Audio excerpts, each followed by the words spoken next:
It's Aleya Antoine. You're listening to Tease podcast. Everyone loves a tease. Stop. Don't get too excited.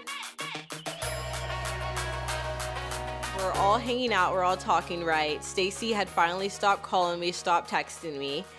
And we're talking at this cafe. And I look up. And Stacy is standing right in front of me. Hello, everyone, and welcome to Tease podcast. It is so great to be back with you guys. We are on episode 13, lucky number 13, and it's really crazy because I am recording this the day before Friday the 13th. So either that's really good or like there's something going on and the stars are glitching. I don't really know.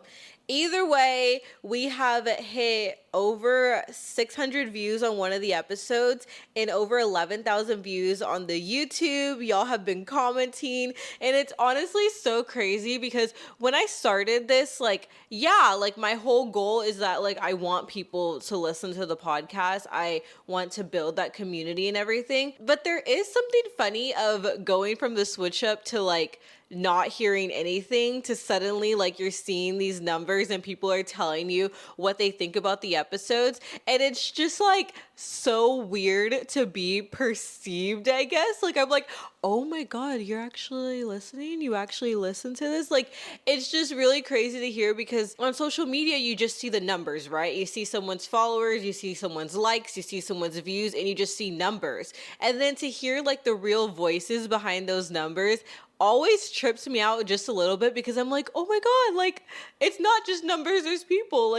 I remember even I was at this event a couple months ago and this girl was like, oh, I follow you on Instagram and I like this and this, and I was thinking, oh my god, you do? What? I don't know. I think it's something about doing things online when you hear about it in person or you hear real-time feedback or from real people. It's your mind has to cross over from a numbers game to this is real life, you know what I mean? So I love that y'all are loving the show, and I hope to keep hearing from you guys. This is really exciting. I feel so dorky saying that, but this is really exciting.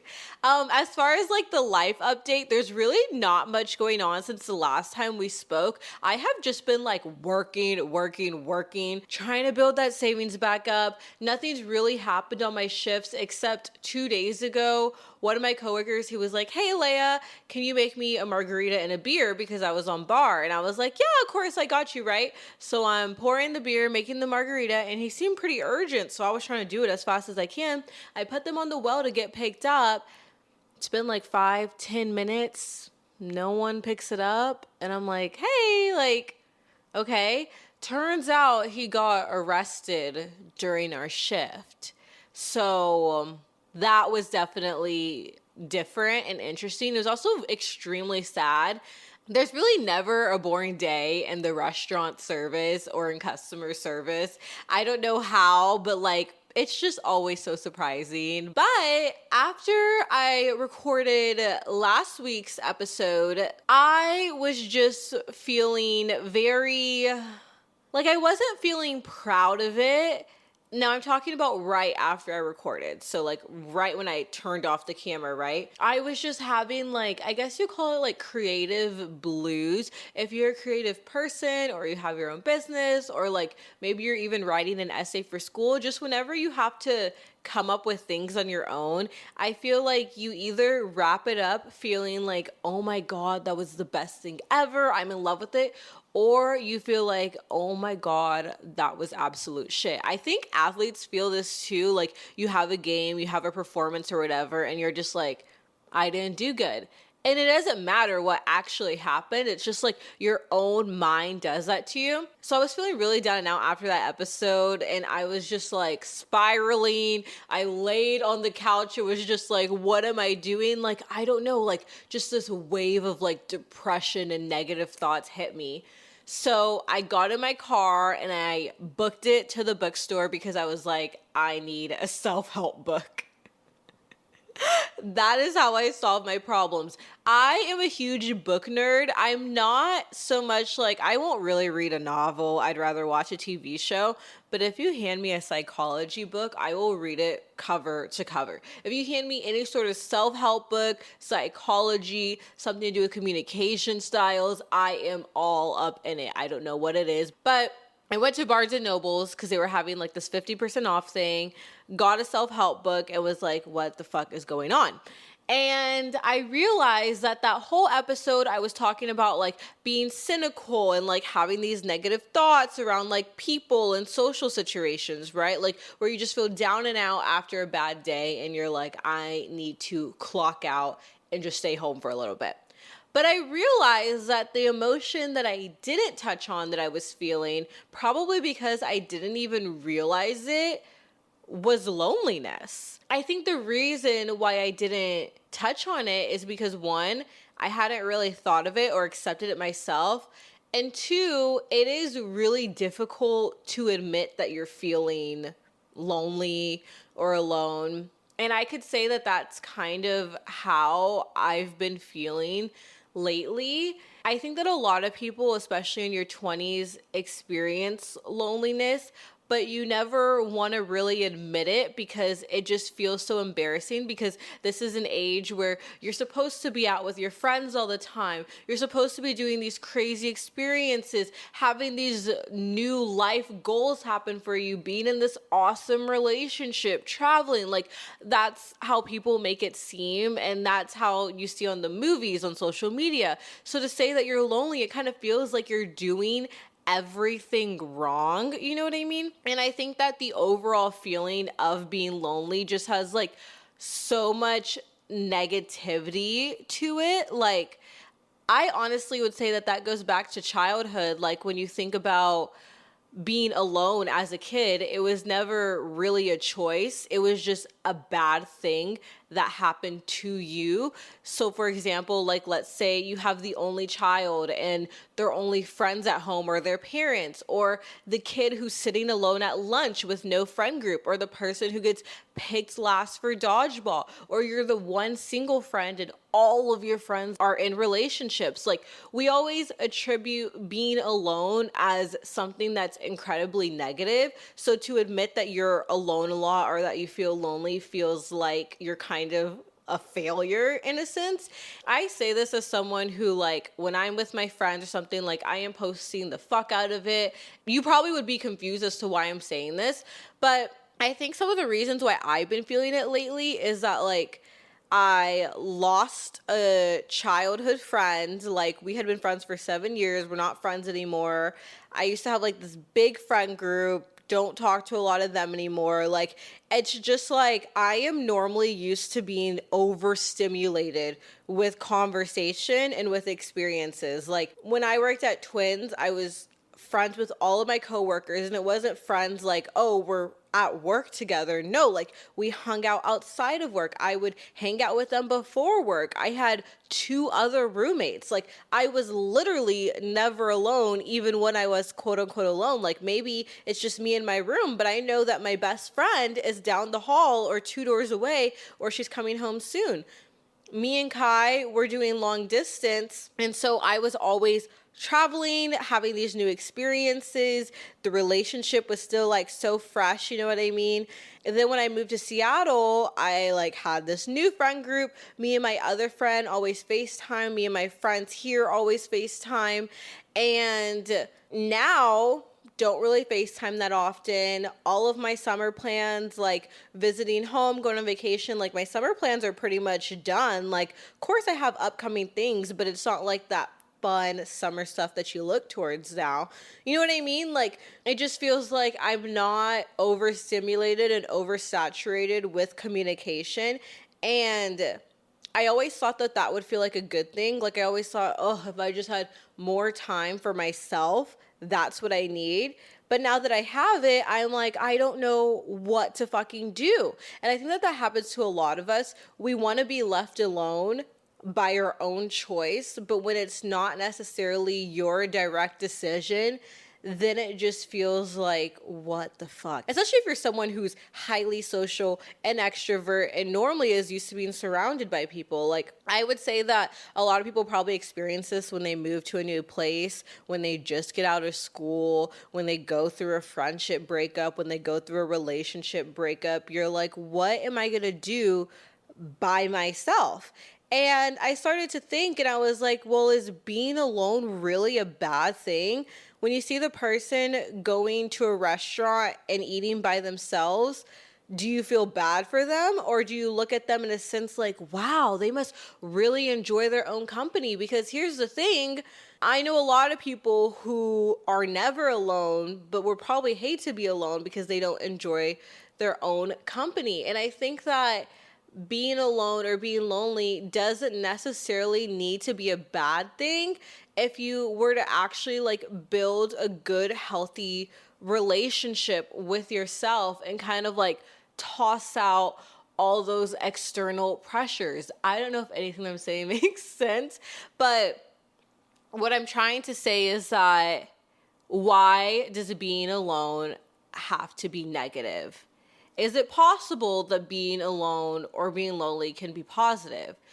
And I think that it can have positives. I even remember that I used to do this series on my Instagram, right? And I used to call it Solo Dates.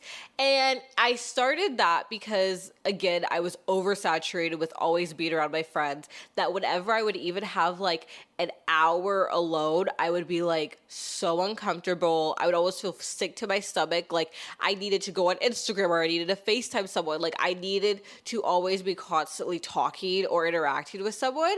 So I was going to therapy and me and my therapist were talking about it and she was like, you need to do more activities alone. So I decided to start doing this series called Solo Dates. I haven't done it in a while just because I haven't had time. But I remember I went to the Museum of Glass in Tacoma and I was so excited because I was like, oh my God, I went to an art museum by myself. I got content there, took pictures. It felt like such a vibe. I met like these two random girls. We had a whole conversation. Like I thought, oh my God, this is what like adulting's like. Like you're doing that cool like working girl on a run or like when you just see like the cool person enjoying their own company. I posted my content, felt so proud of it. And my friend at the time, she goes, hey, like, these guys that we used to go to high school with sent some of your stuff in a group text. And the thing was, now that I look back at that, I don't really know why she told me because the particular group of guys that she was talking about, I have never been friends with in my entire life. Like, yeah, we went to high school together, but we never spoke. We never hung out. I couldn't tell you anything about them but their names. Not to mention, I know how I was in high school, and this was an entire group of guys where I didn't hook up with not a single one of them. So that is how much like I know that like they did not affect my life at all, because the fact that there's like a big group of you and I didn't hook up with one or two of you, we weren't living in the same life. You know what I mean? Like you guys were over here and I was over there. We're not interacting. So why they're sending my content, I don't fucking know. But she sends me a screenshot and it says solo date question mark, what a fucking loser. And it was actually the first time in my life being called like a loser with like an actual like them meaning it. Like you and your friends call each other losers, but you're not actually saying it. But like actually being called that, it made me feel a mix of emotions. I'm not gonna lie, it made me kind of feel like shit. But then it also made me kind of be like, why the fuck are they talking about me? But mostly it made me feel like shit. And that just brings me back again to why is doing things alone negative? And I'm going to tell you why doing things alone seems like a negative thing is because the people who make other people feel bad for being alone don't like themselves and don't have the capacity to ever do something alone. They don't have the capacity to be alone. They don't have the capacity to try new experiences, to move to that new state, to meet these new friends on their own. All of these guys that were sending my stuff in a group chat, had the exact same friends that they had in high school, had not like pretty much made any major life changes. You know what I mean? I think that the people who make being alone seem like a negative thing are the people who couldn't do it on their own. Because when I think back to when I used to think that being alone was uncool, it was at times where I know damn well that I could have never went to a museum by myself. I could have never went to dinner by myself. I could have never just watched TV alone and not FaceTime someone. I couldn't have gone like a week without talking to my friends, you know what I mean? So it really is that whole thing of like people hate on things that like they're not able to do themselves. And so I think that we need to reframe the phrase of being alone and think of it from like a positive perspective. Like when I think of it from a positive perspective, I think of, you know, that song where it's like riding solo, solo. Like that sounded fun. That sounded cool, but when we hear alone, we think, it's so negative. And honestly, there's times where I probably would have really benefited from not being around some of the people that I was around. Like, I now would rather be at where I am at than like surrounded by opps, surrounded by people who don't actually like me, who don't actually fuck with me. And I'm going to give y'all a little story time for this, because would you rather be alone or would you rather be surrounded by people who secretly aren't on your team? You know what I mean? So my friends from Texas were visiting Seattle. I think I talked about this in another episode. They were visiting Seattle from Texas. We hadn't seen each other in 5 years, right? And my other friend who lives in Washington, we'll call them Stacy. Stacy was planning to meet up with one of our friends because we were all getting ready to go on a boat together. And the friend that they were meeting up with didn't really know that many people, right? So Stacy calls me and tells me about the dinner that they're planning to have. And I'm like, oh, that's so cute. You know, I'm going to be in the area as well with my friends. And they're like, oh, okay, well, you should come join us for dinner after if you have any time. I wanted to just kind of warn her about some of the people that are going to be there. And I was like, wait a minute. Is this like a wholesome dinner or is this like a shit talking dinner? Because here's the thing. I've said this before and I've said this again. Everyone gossips. Everyone talks about people that they know. I don't think that's an inherently bad thing when you're not actually trying to like shit talk or be negative. It's just you talking about like experiences that you had. You know what I mean? Like that's whatever. But if you're like actually planning like a dinner to warn or shit talk about your supposed friends, that's when I'm like, okay, that's fucking weird behavior. So then I was like, you know what? I think that I'm going to actually be with Gabby and Fatima like a lot longer than I thought that I was going to be with. Maybe I'll be able to meet you, but maybe I won't. So I ended up going to brunch with Gabby, my friend from Texas, and her friend. We're having a nice time. We're eating, and I get like 3 calls and like 5 texts from Stacy, like, are you coming? Are you coming? Are you coming? And I'm like, dude, like I told you, I don't know. I told you I'd let you know. And just over and over and over again, just calling me, messaging me. And I'm like, hey, like I'm hanging out with my friends that I haven't seen in 5 years. Like, please stop calling me. You know what I mean? And I think one of the reasons why I said I don't know instead of saying a hard no or hard yes was because one, a part of me just like wanted to socialize. And then another part of me didn't want to go because of what that socializing would entail. You know what I mean? After brunch, me and Gabby decide to go get a coffee. We're all hanging out. We're all talking, right? Stacy had finally stopped calling me, stopped texting me. And we're talking at this cafe. And I look up and Stacy is standing right in front of me. And I'm like, hey, what are you doing here? And she goes, oh, well, I saw your location and followed you here. Because I had just gotten done with my dinner with the other girl. And I was like, oh. And at this point, I'm feeling so embarrassed, kind of freaked out. Gabby's looking at me like, what the fuck? And I'm like, I am just going to play it cool. I am not going to act any sort of way. You know what, Stacy? Sit down, have a water with us. Gabby's getting ready to leave anyways, right? And Gabby leaves and everything. And I'm like, still kind of like, okay. But I don't know, for some reason, I think that my fight or flight kicked in, and I feel like in that scenario, the best thing to do is just to play it cool. And you know what? Maybe this was just like an honest mix up. And I'm not trying to think too hard into it. I'm like, you know what? Maybe they just really like me as a friend. Maybe they just really want to spend time with me. Who cares that they tracked my location? We're buddies. It's fine. So we end up hanging out even longer.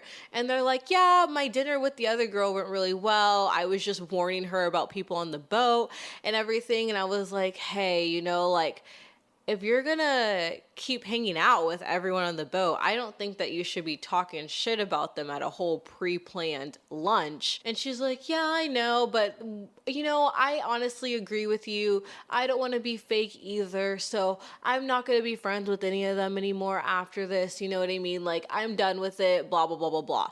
And I'm like, okay, whatever. The next day, I had talked to Kai about it, and Kai was like livid. Kai was like, why the fuck would she follow you and track your location? Kai's like, we're in a relationship, or like wherever we were at the time, and I wouldn't even do that. And I'm like, you're right, it is a little weird. You know what? Let me just call Stacy up and we'll clear this up. I call Stacy while I'm driving to the hairstylist, and I'm like, hey, I really enjoyed hanging out with you yesterday, but I know how I told you I don't know if I can hang out or anything, and I just really wasn't cool with you tracking me without letting me know or without my permission. Totally fine that we hung out.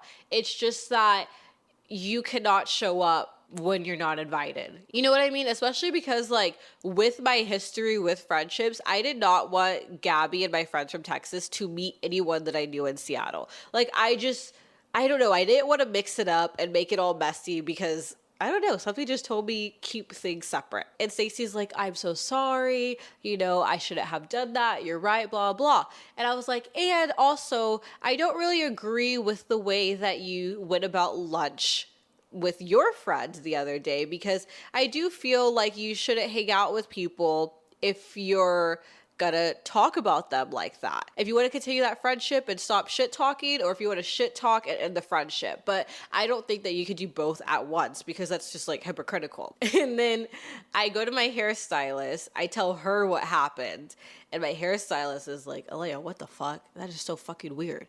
She's like, what? You didn't scream? You didn't get mad? If someone showed up and like followed me, I would, no matter how much I know them. She's like, if you did that to me, I would cut you off immediately. And I was like, ugh. But my dumbass just let it go, you know what I mean? And Stacy stopped talking to me. Maybe they had their own personal reasons. I'm sure they did. But that's not the point. The point was that the person that Stacy talked about behind their back made a whole lunch over it, right? She is now extremely close friends with. She now hangs out with all the time. She now posts all the time. I don't know what happens in anyone's interpersonal relationships. They could have all talked this out, and that's fine. I don't care.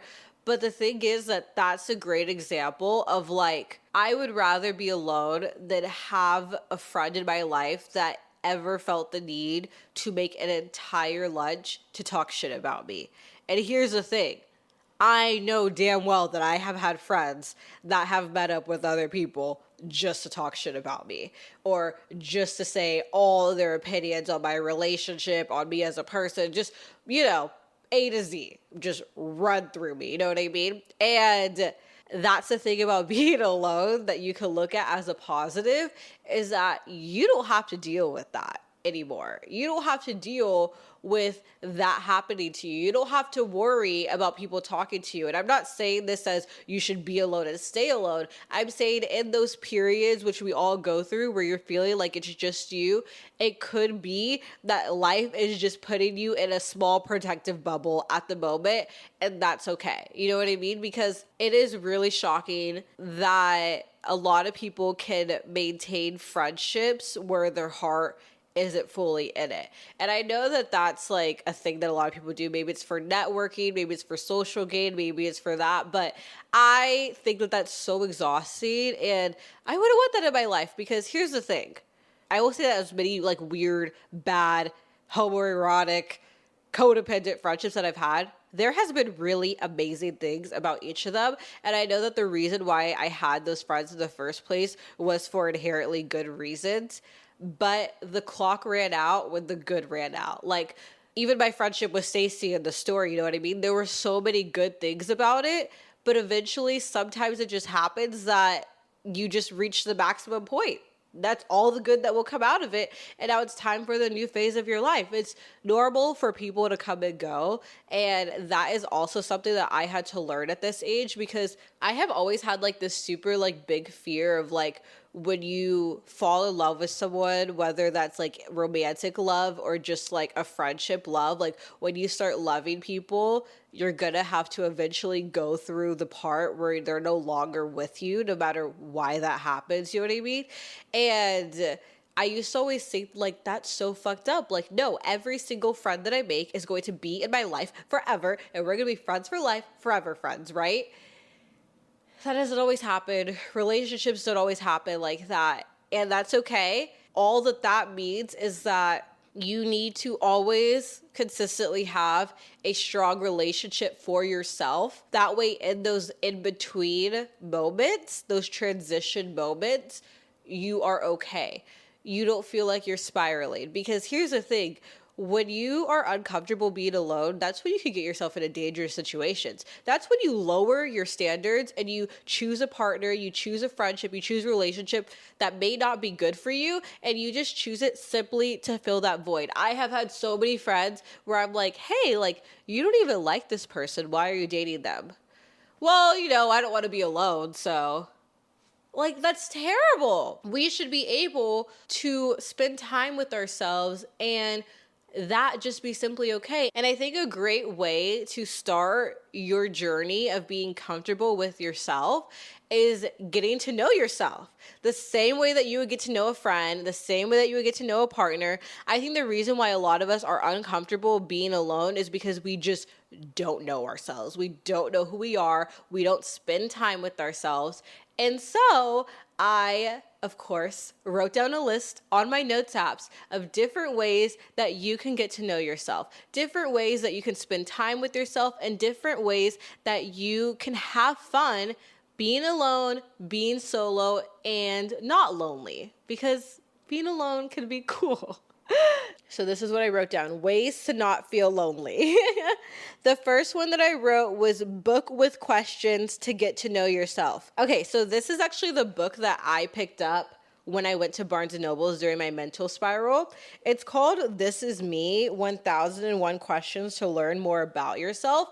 I got this book, honestly, to keep sparking my creativity for the pod, but it has amazing questions. It's literally just a journal basically filled with prompts to get to know you. And I just want you to think to yourself, do I know these answers about myself? Because when I started reading some of these questions, I was like, I don't know this answer. I could answer these questions for Kai. I could tell you exactly what I think that they would say. But for myself, I was like, So just kind of think, do I know that answer? Yes? No. Just going to rapid fire them. What is your happiest memory from childhood? What momentums of the past have you kept over the years? Do you consider yourself to be self-confident?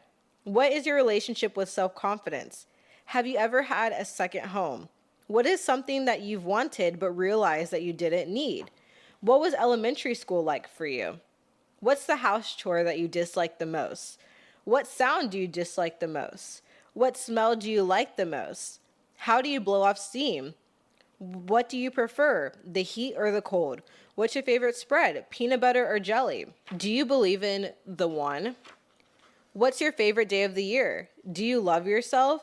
What do you do when you get the hiccups? What is something that always takes your breath away? What is your favorite color? What is your favorite candy flavor? Do you like to argue? I like to argue. How would you describe the truth? Do you consider yourself assertive?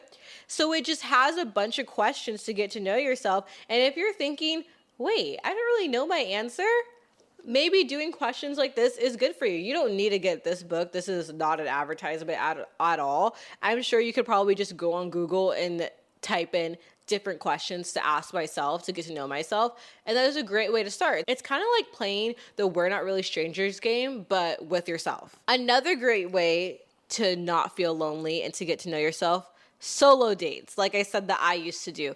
I loved solo dates and I need to do it again. Don't wait for other people to do things. If you want to see a movie, go see the movie. I literally saw Mean Girls, the new one, alone because all of my friends were busy. Kai had work. My other friend was out of town. So I'm not going to wait on everyone else's schedule. If I really want to go to the premiere and get a signature popcorn bucket, I went by myself. Try out that new restaurant. Go to the bar. As someone who works at a restaurant, we don't judge people who sit alone. It actually happens a lot. Taking photos. That is a great way to not feel lonely. Taking pictures of yourself, taking videos of yourself. Everyone loves making TikToks, doing content, doing Instagram. If that's something that you enjoy, that's a great way to spend time with yourself and to also boost your self-confidence. Make things exciting like you would for a date. Don't just watch TV, pop some popcorn, pour some wine. This is a really good one. You know how whenever you plan a date with someone, you make it special and you put on candles, you have popcorn, you have wine, but when it's just you, you're like, I guess I'll just lay here and do this. No, put time, put thought into it. I had been wanting to watch the Sex and the City movie because I finally finished the show. I decided to reserve like 2.5 hours of my time, smoked like 2 bowls, popped some popcorn. This was all before work. And I just watched the movie. I didn't just lazily look at it on the iPad while I was just laying on the couch. Like, I actually put thought into it. Like, when you do that, you're signaling to your brain, I am worthy of the extra effort. Repeat after me. I am worthy of the extra effort. Go to Trader Joe's, get you a bottle of their $4 to $5 wine because that is always the best one. Go on walks. Walks are proven to stimulate the brain. Going on walks is a great way to feel less lonely and to spend time with yourself. Being in nature in general just brings this sort of comfort. I think it's because when you go on walks and when you go out in nature, you see a lot of other people there alone. So it kind of feels like you're all kind of there together. And it also just reminds you of like, there's even beauty outside of the population. There's beauty that's just here on earth that's simply for our enjoyment, for our visualization. And it makes you feel like you're part of something bigger than you. I guess that's how I would word it when I'm around nature. Like, it feels like, wow, I am just a speck in this beautiful, beautiful land that we're on. Like, my favorite place to walk is always by the ocean to just like watch the tides, the sun shining, your body soaking up the vitamin C and D, you know what I mean? So going on walks, being in nature is a great way. I'm literally going to Mount Rainier this weekend and I'm so excited because I really want to see a little mammoth and a waterfall. Okay, another way is books. If you're a reader, a book is a great way. I know that school killed books for a lot of us. Like, I used to be such a big reader until I started having reader requirements in school. So maybe just find one genre that will actually hook you. Like, for me, it's psychology books. That is one book that I know for sure I will read. I think that it's good too because it's easy on the eyes. There's no blue light affecting or straining your eyes. And it kind of like, when you read a book, you get drawn in. Another way is to listen to a podcast. Hey, babe. Listening to a podcast is really a great way to feel less alone. I like listening to podcasts a lot, especially the ones that make it feel like a conversation. I mean, that's kind of why I wanted to start this podcast, is for all of you guys. So that way we all feel like we are on this roller coaster together. Another thing is I wrote down, try things that your ex hated. That is a great one. You know how your ex never wanted to go to a pottery class with you? Do it. You know how your parents never wanted to go to Target with you? They only shopped at Walmart? Finally, you can go to Target. You know how your best friend or your roommate never wanted to do XYZ with you? Now is a great time to do it. Think about things that you've always wanted to do, and then you finish a sentence off with, yeah, you know, I always wanted to go skydiving, but my boyfriend never wanted to go with me. Girl, if you don't get up and go do it now. Do it because you want to do it. Don't, again, wait for other people. Okay, another way to feel less lonely, walking around naked at home. Don't side-eye me. Walking around naked at home actually is really good for your health. I wrote down the benefits too. It says that it can increase your body connection because spending time nude can help you get in touch with your body and bodily sensations. So when you're naked, all you feel is like your body sensations, and it helps actually build confidence in your body as well. And it helps with self-acceptance. It can reduce shame, and it helps with your body image. It actually says that spending time nude can help women battle body image issues. If you can't be alone naked, how are you going to have sex with another person naked? Starts with you. Every relationship starts with the very first relationship, which is with yourself. Another one that I wrote is get yourself gifts. I highly believe in getting yourself gifts. You know how people always say, yeah, I can spend money on my friends or my parents or people that I love. I could spend $80 on them and it's cheap, but on myself, I'm like, I would never. I think it's okay as long as you're not spending your money crazily to sometimes get yourself gifts. You deserve it. You did a great job. You finished the day. You got through life. You made the money. So why not get yourself something? So those are my ways to feel less lonely when you're alone and to also just get to know yourself. And now I want to do a little swervy swerve to tease me. Questions, stories, advice. Let's get into it. So the first one I got is a story time. I know someone who invited their own friend on a trip to another continent because they believe that their friend would cheat on their fiance. In parentheses, they wanted her to cheat. That's fucked up. And it's very ironic that this episode is about being alone. This seems like a great story time and advertisement for be careful with who you're around. And maybe you're not around some people for a reason. The next one that I got is, how long is too soon to go out on dates? I've been talking to someone for like 2 weeks and I'm ready, but I think that they might think it's too soon.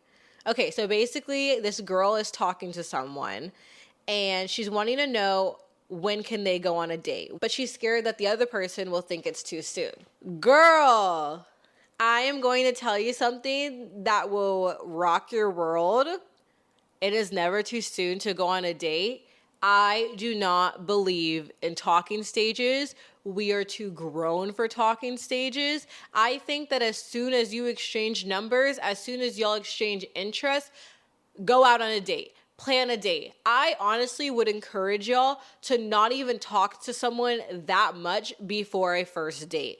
So, for example, let's say that you meet someone, you're out in the public, you meet someone the old-fashioned way, right? You exchange numbers. Text back and forth for maybe 1 day, maybe 2 days. Next thing you know, plan a date. Do not text for over 2 to 3 days. If you text for a week, there is a great chance that you are never making it out the chat. If you meet on a dating app, again, you exchange numbers, you start talking, talk for 1 or 2 days, and then plan a date. If the date is a week from now, yes, it's okay to talk little bits by little bits in between, but do not have full-fledged conversations for like 2 weeks before hanging out with someone. Because one, what are you going to talk about on the first date? You're going to just talk about everything all over again that you already talked about. Not to mention, talking stages are just a fucking waste of time, because what if you got on the date and you don't actually like them? Now you've already spent a whole month on this one person. So my advice to you is plan the date right now. Plan it ASAP. It is never too soon. And initiating a date really shows that you're going for it. And yes, I know there's circumstances to where you can't immediately go on a date. For example, me and Kai, we met on dating apps, right? We exchanged numbers. We had, I would say, 1 or 2 conversations. But I was all the way in a different city. Kai was in a different city. So we did not speak. We maybe said hi, what's up, hello, every once in a while. And then we didn't talk again until Kai said, hey, do you want to come over to my Airbnb? Then I was like, sure, we talked for 1 day and then I went over. But imagine if we were to have talked from when we matched for a whole fucking month and then hung out. It would have been like, hi, I think I know you, but I don't know you, but like we talked a lot, but like we've never been in person. You get in that weird limbo where you're like, hey, I feel like I know you, but I really don't know you. You know what I mean? We also live in a world where social media is so prominent that like it's really hard to keep that mystery in relationships. So try your best to do that, because you can already find out so much about someone on social media. Don't spoil the authentic conversations and the authentic getting to know each other by overly talking before you have actually landed in person. So, girl, I think that you should go out on the date. Don't be shy. And you told me that you want to go out on a date. If you want to do it, then do it. Then ask them. That is completely up to you, and don't wait and base your life on what another person's thinking. If they don't want to go out on a date with you, well, now you know, okay, I can move on and you don't deserve me at all. You know what I mean? But if they want to go out on a date and it's great, why delay that? Why delay the sparks, the romance, the love? I say make it out the chat and go ahead and do it. That is all that I have for you guys today. I already dropped the Tease playlist, so be sure to tune in. Drop your song requests too that you want me to add to it. Be sure to rate and review on Apple and Spotify. Please subscribe, follow the show, and I will see you guys next Tease Tuesday. I love you guys. And if you're the girl who wrote in the question, please let me know how the date goes. I want to hear about it. Bye, guys.